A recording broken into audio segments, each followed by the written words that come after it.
You turn to the left, you turn to the right. There's nobody there offering that hand except your fellow addicts or your fellow alcoholics. And that in itself brings you down. You think you're drowning out, or you're drinking out your problems, or you're drugging away your problems. Hello, welcome back to Still Standing Veterans Untold Stories of Faith. We're your hosts, Christina and Robert, and today's episode is going to be a continuation of our last conversation on sacrifice. Hi, everyone. I'm Robert, PSS. PSS stands for Peer Support Specialist. And my job is to try to help my peers, which are veterans. Last week, we talked about what it costs to serve. This time, we're going to talk about the transition from military life to civilian life. Military, you're told what to do, where to go, and how to do it. And civilian life is all on you. Now, we know that words like honor can carry a lot of weight and sometimes pain. So, with this episode, we're going to reframe that. We're talking about legacy, purpose, and building a life that reflects your truth and not just your service. In the military, as I said, you're told what to do, how to do it, and where to go. Civilian life, your family and friends are welcoming and honored that you're in your uniform, you're home after serving your time. And that's good for a week or two. But after that, it's time to find a job.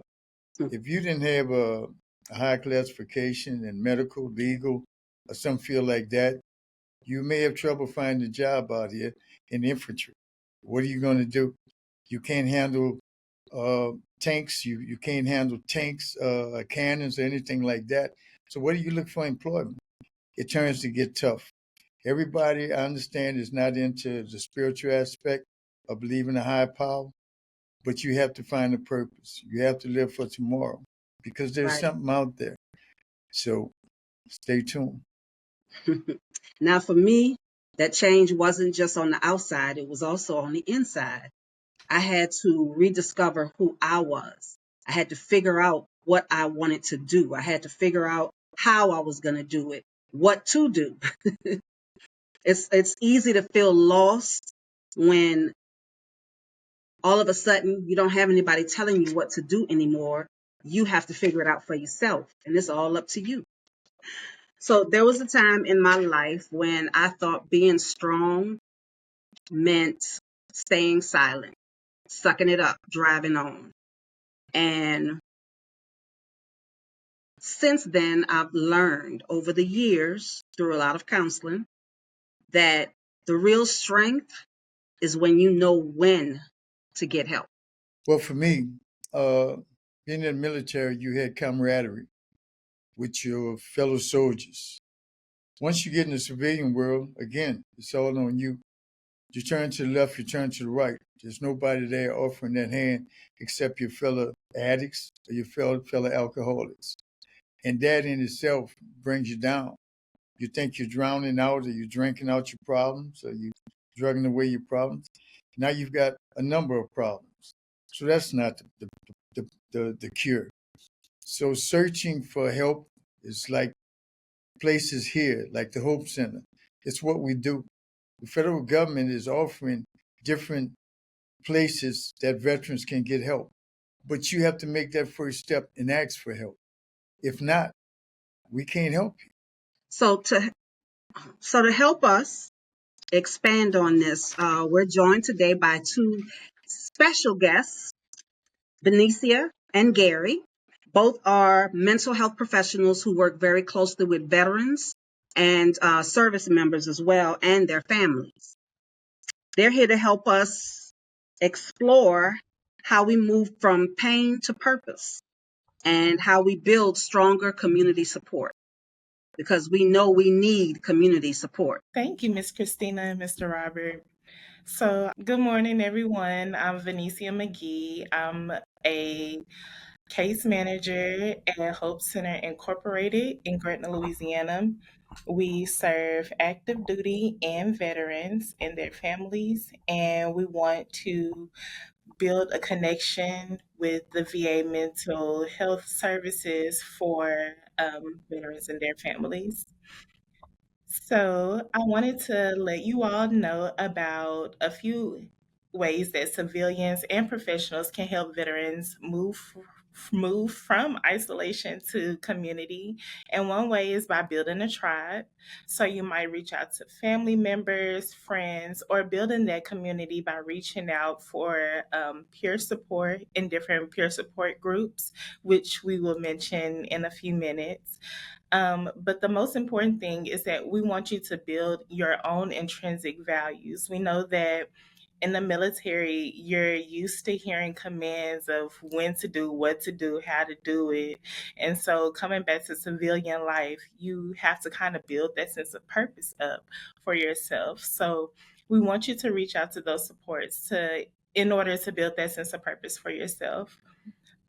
So building a support system can look like building that support system before a crisis happens, and it's important to do that because you want to provide yourself a sense of comfort when your emotions are high or when things your situations feel overwhelming. You want to have a plan in place that helps you make decisions, and it decreases that mental stress because if you already have a plan in place, if you already know where to get that support, you can go ahead and move through that crisis, kind of move through that wave of emotions a little bit better versus when you don't have a system of support or when you don't know where to go if a crisis situation happens. So, here at Hope Center, how we help is through various programs, supports, and access points for veterans and families. Like I mentioned, me and Mr. Gary Lewis, we are with the Staff Sergeant Gordon Fox program, where we connect active duty and veterans to mental health services with the VA. And then also at Hope Center, we have the SSVF, the Supportive Services for Veteran Families grant, where we help veterans and their families with housing, legal aid, and financial literacy. So, we also believe in healing, and that happens through relationships and access. And speaking of access, I love for Gary to show how veterans can start connecting with real people and real support right where they are. Hello, everyone. My name is Gary Lewis. I am Outreach Case Manager for Hope Center located in Gretna, Louisiana. Our support team, it varies around the majority of individuals are it varies around the veterans we help and serve. We direct them in ways in which they would somehow not be able to because they don't know which way to go or how to go by doing it. Uh, we connect our veterans to services, for instance, Veterans Crisis Line, because you don't know when you may need that type of help through the VA system and Veterans Administration. That's clear. That's the most important. Is the first step to start on a road to recovery, if not a road to recovery, a discover. So we help with the homeless veterans, New Orleans Vet Medical, NOAA Vets, housing, besides housing, food assistance, and we have Nami, which is something I wanted Vinicia to tell you more about this. Now, I have one question. Were you saying NAMI? Yes, NAMI. It's NAMI, the National Alliance on Mental Illness.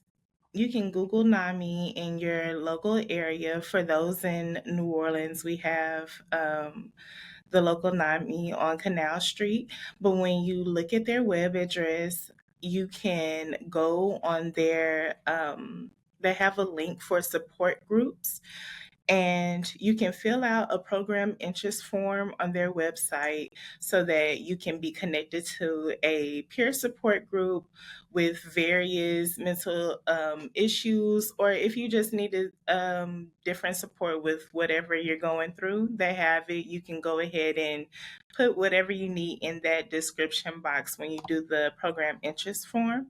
And then also the Wounded Warrior Project, on their website, they have a link where you can find support support groups near you locally.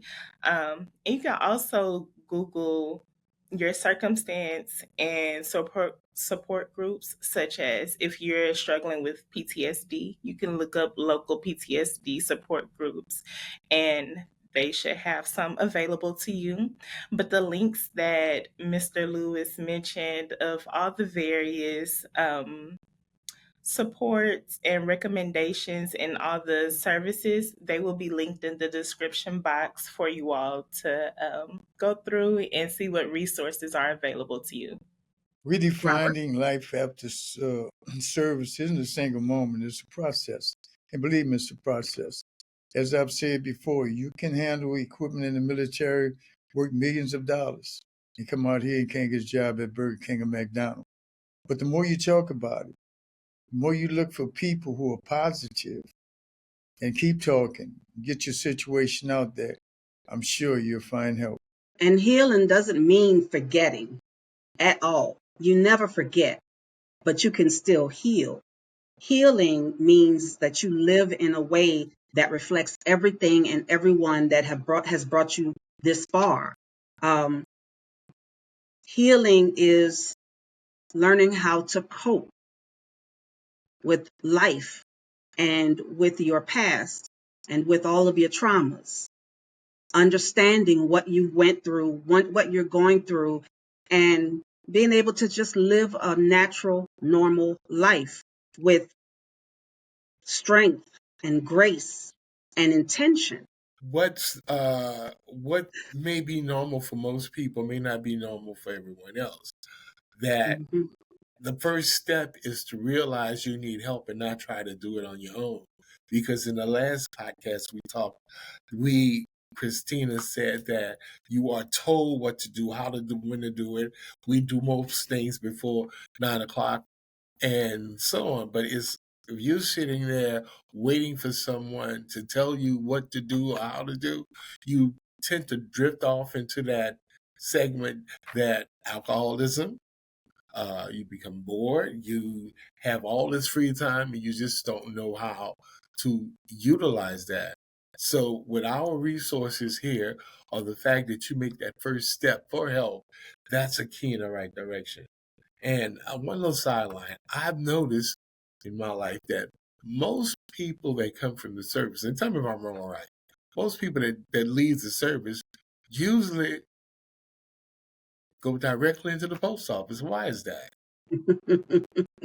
A It's lot of easier. people do that. Yeah, it's easy to get into Yeah, with the post they're office waiting if for you. you're a veteran. Yeah. It's the easiest job to get. Depending on your background. I mean, if you got a record or something, then federal government, anything after 7 years, you're good. Anything before that, you probably won't get the job. Okay. And on a much lighter note, for me myself, Robert Augustine, I want the veterans out there to know I'm not somebody sitting down reading about the veteran or whatnot. I'm prior Army and Navy. I've been there. I've been in your situation if you're in a tough spot. I've thought about suicide because statistics today is astronomical on the suicide by veterans, male and female. It's astronomical on the drug and alcohol abuse. We have to find a way. Our government is realizing this. They're putting the funds out there. They're putting the organizations out there. Step up. Ask for help. Let that proudness that they gave in the military come down a little bit and step up. Ask for help. God bless you. Be blessed. See you next episode. Take care of yourself. Reach out to if you need anything from us. And we'll see you next time on Still Standing.